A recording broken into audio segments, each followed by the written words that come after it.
Hello, everyone. My name is Joseph Asmar, and I'm doing a presentation for my pricing strategy on farmers insurance. Now, a lot of you may know I work for farmers insurance, so I know a lot of the ins and outs about the company, about their pricing strategy. I've been working there for about 4 years, and something about interesting about insurance is there's not really a concrete pricing strategy that all these insurance companies kind of follow. It's supposed to be up in the air because, as we've learned in class, competitors are always trying to make sure their other competitors don't know what they're doing. So in reality, Farmers Insurance, along with all these other insurance companies, have very unique pricing styles that are very hard to definitively point out. So I'm just going to go based off my experience. I've done a little bit of research on top of that, but a lot of the information that I've had is based on my own experience. And thanks to the MBA program, I've been able to actually understand why people price the things the way they do. Because in reality, we price the things the way they do, and farmers does because they want to make money. And I understand the way they do things, but at the same time, it can cause them some problems, and it can be honestly just kind of quirky at times. So, moving on, let's talk about the actual pricing strategy itself. From what you can see on this graph, Farmers is the most expensive insurance company out there at the moment in California.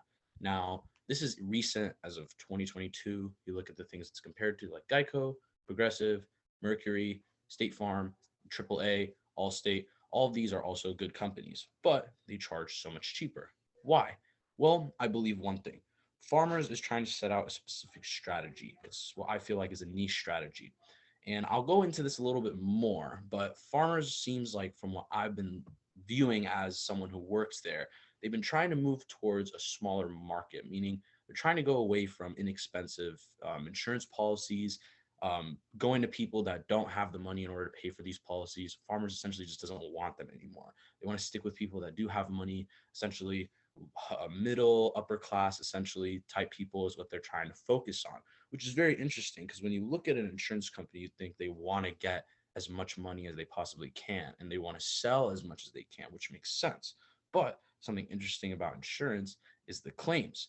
The claims is what does everything for them. Obviously there's other factors that I'm going to talk about later, but the claim is a big one, and that actually I'll just lead into my next point for that. Now, the customers themselves are very price sensitive. Any change, any increase, decrease, or anything is a cause for concern for the customer because they're going to ask why. Why is my policy going up? Why is my policy going down? And this is very normal in the insurance industry. And it's not, obviously, it's seen in a lot of other industries, but not so sensitive as it is in this industry because small changes can increment to a lot over time. And a lot of people don't really understand why. And it's not usually the insurance company that's choosing to do this. It's usually the state of California that is raising the rates because of the increase in claims and all this kind of stuff. So let me go into the more weird part with the costs, essentially. So farmers, I would say, in most insurance companies have three different kind of costs, maybe four or five, but I'm going to focus on three. The first one is service. The service can include people like me servicing the customers, people like the customer service reps who help us agents, the tech support, IT, anything like that is considered the manual or is the actual cost of the customer service that comes along with it. The second picture is supposed to be an agent. That's obvious. Agents, district managers, stuff like that. Those are the regular costs that kind of go along with farmers and most other insurance companies on top of that. And the big one is claims. Claims is essentially the biggest cost to insurance companies, and they basically base their entire cost structure around claims. And that is because when they pay out a claim, they're essentially losing money. And when there's a lot of claims in a year, farmers specifically, and other insurance companies do this, but mainly farmers, when there's a lot of claims, they like to increase the premium of all their policies to make up back the money they lost from the claims in that prior year. So it kind of has like this back and forth effect of these claims happening, especially during this time of the year where there's so many fires. All these fires come, and then all these claims happen, and people have to pay more, or they have to buy a separate policy because the insurance company won't cover them for fire. And all this kind of stuff is how farmers kind of has their own costs. And the way they make up for these costs, like I said, is through the premiums and increasing it. So the next thing I want to kind of talk about is the competitors. Now, I kind of briefed on this a little bit. There's a lot of different competitors, but there's a few that I didn't really touch on. So we know about the big ones like Geico, State Farm, AAA, and they were all on this list having much less cost of insurance for full coverage when it comes to the auto insurance. But when you look at this graph right here on the bottom, you look at all these different kind of insurance companies, and these are really called non-admitted insurance companies, meaning they're not technically a triple A company like or Farmers or State Farm. Meaning triple A, when I say that, I mean that they're a rated company amongst Californians. People recognize it, people trust it, and stuff like that. All these companies in the bottom right photo are essentially companies that don't have same status, and Farmers essentially has to compete with these type of companies that they have the ability to offer one or two lines of insurance, and they can make it incredibly cheap. So how does Farmers essentially combat all of this against their competitors? Well, I kind of briefed on it before, but I'm going to talk about it right now, mostly in the crux of everything as my conclusion.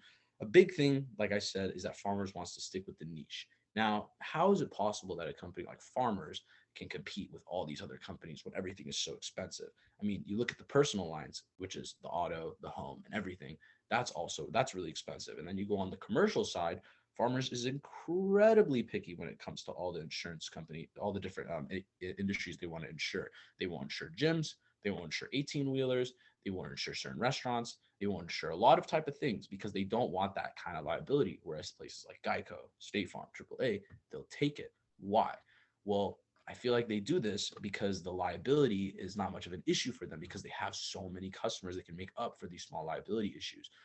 But Farmers just doesn't have that kind of customer base. So they can't really match up to Geico or State Farm. So they have to change their pricing strategies. This weird, basically sticking to a niche in an industry that's not really dedicated on sticking to a niche. It's all about getting as many customers as you want. Now, one thing about Farmers that's very different is that they offer almost every single line of insurance. Now, because of that, and as what I was doing in some of my research, I'm going to go show this on the references. What I was seeing in my research, essentially on this link, is that a lot of these insurance companies have to basically base their cost on the type of or the amount of lines of insurance they have, because each line of insurance has to have a different advertising cost. So it's very likely that because Farmers has so many lines of insurance, they have to pay so much money for these advertising costs, and that's why they're charging so much. And on top of that, there's liability issues, all that kind of stuff, the changing of the social environment that is causing these big problems for Farmers. Now, Farmers has one big key factor about them, and that's product bundling.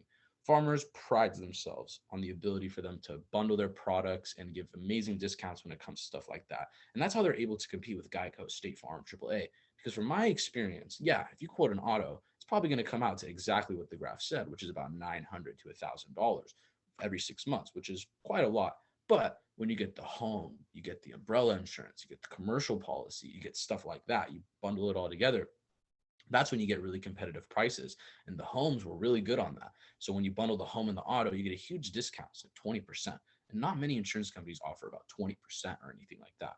So this is like the fleeting factor for Farmers that kind of they do to differentiate themselves, even though they've kind of corralled themselves in a specific market of people. They've been able to maximize on that and still become and stay a very relevant and important insurance company amongst the realm of all these other companies.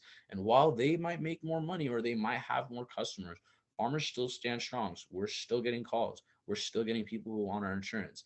And another big thing about them when you kind of want to differentiate Farmers from all these other insurance companies, and I want to talk about mainly the ones on the bottom right, is the customer service. Farmers has excellent customer service. It's very well. Obviously, the customer representative line that kind of helps the agents could be a little bit better. But when you look at all these companies on the bottom right, a lot of them don't even have customer service. So you can't really even talk to a live agent to kind of service yourself or anything like that. Now, a lot of these newer ones like Geico, State Farm, AAA, Allstate, Progressive, they do have live agents, but Farmers does pride itself on its live agents as well, because at least for my case, we offer excellent customer service. And I've heard that from a lot of other people, from car customers to other from people's online, talking about how well the customer service can be at times. So that's those the two things I kind of want to end off on here is that the big things that Farmers does to make their pricing strategy work is their product bundling, as well as their ability to provide an effective customer service, as well as providing every single line of assurance, basically, which allows customers to feel comfortable when they come in and they want to buy something. Now, the downside on all that is that the liability becomes an issue. Farmers will deny a lot of things if it's too much liability. They do it all the time. I have to go insure with a different business, which is taking money away from Farmers. So it's very quirky. And I say this over and over again because, like I said, in an industry like this, you want as many customers as you can. It's a game of numbers. It's not about one, two, three, four, unless you're exclusively focused on the commercial side. But if you want to stay in the personal lines, you need to get as much as you can. Personal lines, again, being auto, home, all that stuff. And that's the only way farmers can continue to stay relevant and in the future, I believe, because these prices are just going to keep going up. And product bundling is excellent, customer service is excellent, but at a certain point the low cost strategy is going to take over, as we've seen in a lot of other industries. So hopefully, we could see a change in that. And yeah, I've just found it super interesting as someone who worked in this organization, works for this company.